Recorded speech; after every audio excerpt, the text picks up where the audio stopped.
501c3s. I know I did a video on this before, and I'll try to remember to add that link. But it's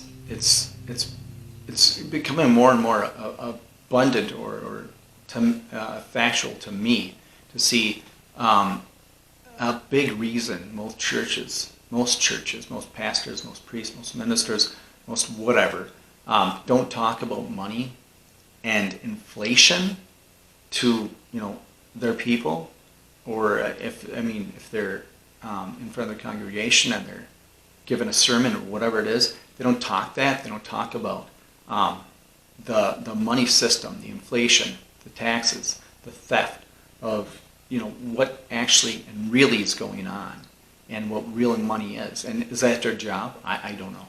Should it be? Well, maybe. If you go back to the way churches were, there were this big thing, overarching deal, and then governments were just this little thing, and then this was just little things and that kind of stuff, but the main thing was the church. Okay, I'm not saying that's the way to think of it, but I'm saying that, that's the way it had been. That's the way it was. That's how it worked. That's the way things worked, and that's how widows got help. That's how communities got help. That's how everything worked. It just, worked around that. Not saying it wasn't corrupt. Yes, everything has an opportunity and a chance and a problem to be corrupt if humans are involved. I'm not saying that. And are they better than governments? In my opinion, absolutely they are. But anyways, that's a whole nother sidebar to this. But churches are, because they are, most are 501c3s now. They are in partnership with the government. It's a partnership. Whether they want to say it or not or acknowledge it, it's a partnership. So because it's a 501c3, the government can step in and say, hey, no, you need to do this, or you have to do that, or you cannot be preaching on this. You have to preach this way. They can control them. How big and how large are discretionary. They're different in different areas, in different counties, different states, all that kind of stuff. That's not here nor there. But the whole case is what I've researched, what I've found out, and maybe I'm not looking in the right areas, but churches, why the 501c3s? Because they're like, well, we need to do this because we don't want to have all our income taxed. Well, whoever missed looking into things and reading about stuff themselves and just take what people say for fact is why they got there, why we got here, and look at the indoctrination systems we call K through 12. Same sort of deal. Same with colleges. Same with all that stuff. But the Old English law states that churches are not to be taxed. Their land, their offerings, everything, they're not to be taxed, and they're not to pay sales tax. Period. That's it. That's before 501c3s. That's all that stuff. The 501c3 came about and started, and it's just gotten worse and worse and worse as things inch more and more and more for control, like governments do, and like everything across the board. If you look into it, that's what always happens. And that's where we are now with most of the churches are like, well, they belong to 501c3s, and they don't know any better, but because they haven't looked into it. Or if they have, they've been told differently, so that must not be right, vice versa. So I'm just saying this because it's crazy to think that these pastors, preachers, priests, ministers, all that kind of stuff, all that kind of stuff are up, and they're talking and they're preaching to to the people in front of them. It's and all those their followers, they're the people that come to see them and want to learn. They leave this stuff out, the stuff that really matters for survival, for helping families, for helping others. This really matters at its core. So I know there's still a very few out there you can still find, and there's some that were stronger and they've changed over the years. For example, Rod Parsley. The national debt. Just write that, national debt. the debt that we are in as a nation. First of all, Americans are like sheep. They never ask themselves questions. If we have a national debt of $6 trillion, it would be interesting to know who we owe. Did you ever ask yourself that question? Well, the national debt, well, what is it? Who do we owe? Where'd we get the money? What'd we borrow it for? What's the interest rate? Who are we paying back? We don't know. We just go on. Listen to this. The national debt in 1901 was $1 billion. One. It stayed there until World War I, and it went up $25 billion after World War I. A jump from $1 billion to $25 billion as a result of one war. 1942 to 1952, it went from $25 billion to 72, no, excuse me, let me start over. 1918 to 1941, on the eve of World War II, it had gone from $25 billion to $49 billion. 1942 to 52, it went from $72 billion to $265 billion. From 1962 to 1970, it went from $303 billion to $383 billion. From 1971 to 76, from $409 billion to $631 billion. From 1990, from 76 to 90, it went from $631 billion to $2 trillion. You know that a trillion is 1,000 billion. You understand that? I don't want to get these numbers so big to you that you don't understand. Let me break it down for you. In 1990, the national debt was $2 trillion.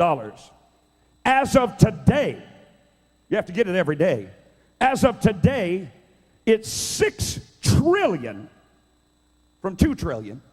6 trillion, 795 billion, 955 million, $74,699.99. That's what we owe today. To whom? To whom do the citizens of the United States of America owe $7 trillion? Wait, it's growing. Are you ready? It's growing $1,006,000,000 a day. Here's what Thomas Jefferson said. If the American people ever allow private banks to control the issue of their money, first by inflation, then by deflation, the banks and corporations that will grow up around them, around the banks, will deprive the people of their property until their children wake up homeless on the continent their fathers conquered.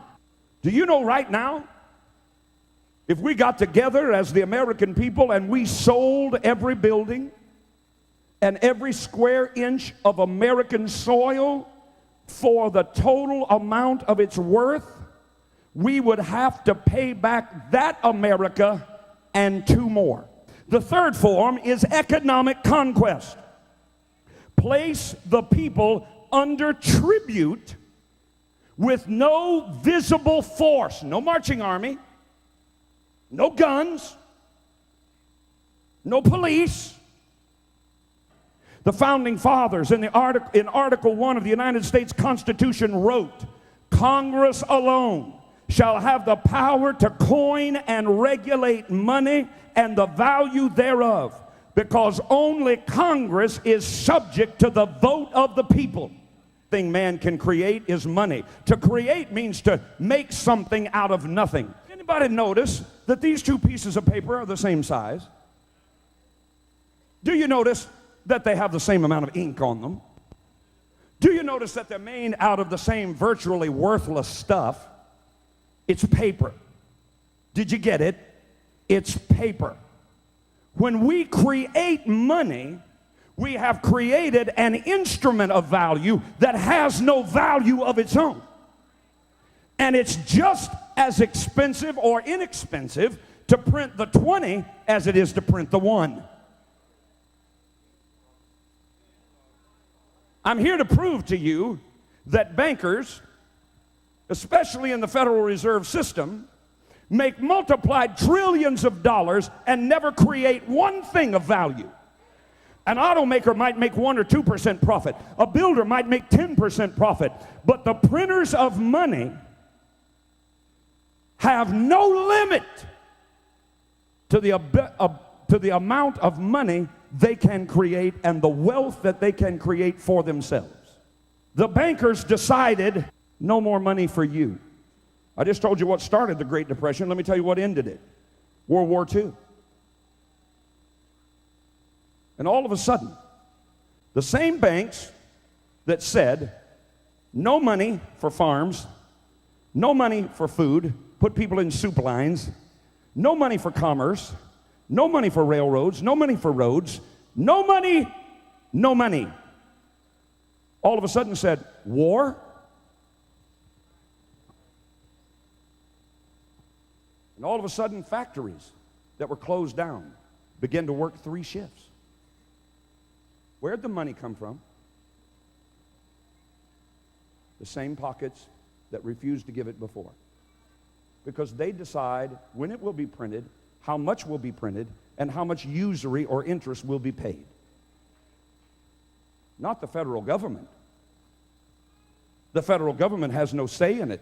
As after successive failures to convince the public of the need of a central bank by wars, these same European bankers financed both sides of the Civil War in this country.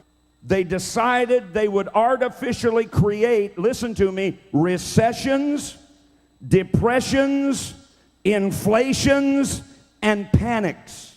Rod Parsley, this was, jeepers, I forget now, probably 20, 30 years ago, when he used to speak like you just saw. And he is so much different now from that.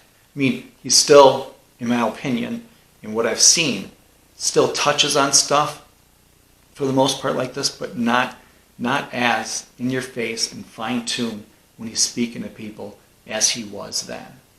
There's also a few other people out there, and and it's just you gotta decide for yourself what you want. Right. So you distinguish the difference. Now you've just removed the excuse that is used by civil authority to tax you to oblivion. Because the reason they want to tax you to oblivion is because they're taking on the role that does not belong to them, and basically stealing money from everybody all over town to inefficiently send it to somebody in need, allegedly somewhere else. It's a disaster. If I put on a dark suit and put a mask over my eyes tonight, I take a crowbar and I go to my neighbor's house, pry the door open, sneak down in their basement, get their safe popped open, steal all their gold they've been saving up because of inflation. I would get arrested because that's illegal. You can't do that. But what we figured out in our republic is you can avoid jail and still steal all your neighbor's stuff in the night. But instead of using a crowbar to pry into their door at night and into their safe, you can use a ballot and use that ballot when you vote. And then you convert the ministry of retribution, which is the government who's supposed to punish a thief. You convert the government into the thief. That's right. And the government goes and steals your neighbor's stuff and then supposedly redistributes it back over to you.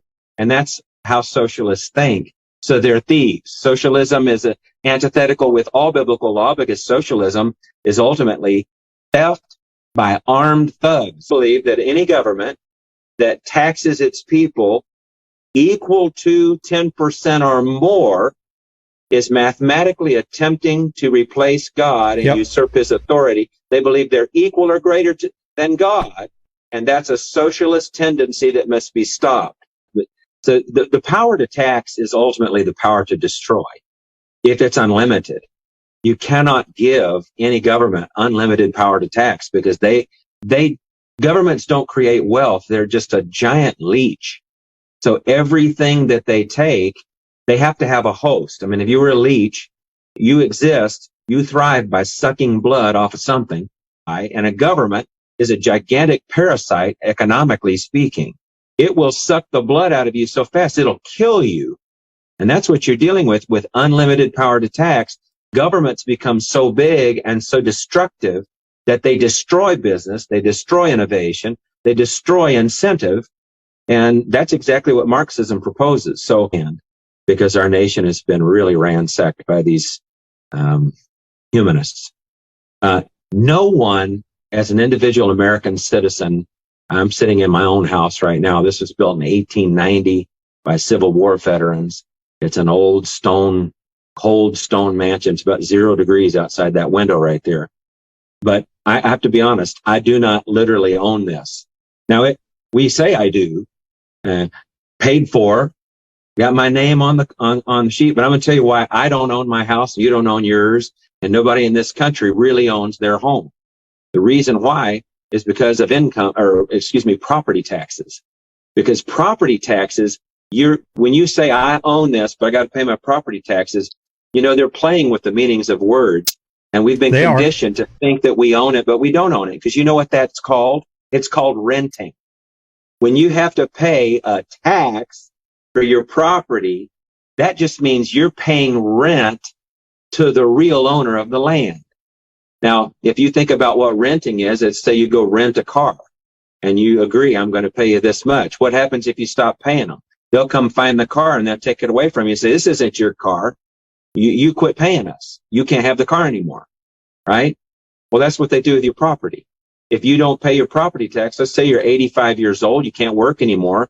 You lived in the same house, you paid your house off 50 years ago. It's yours. You own it, right? No, you don't.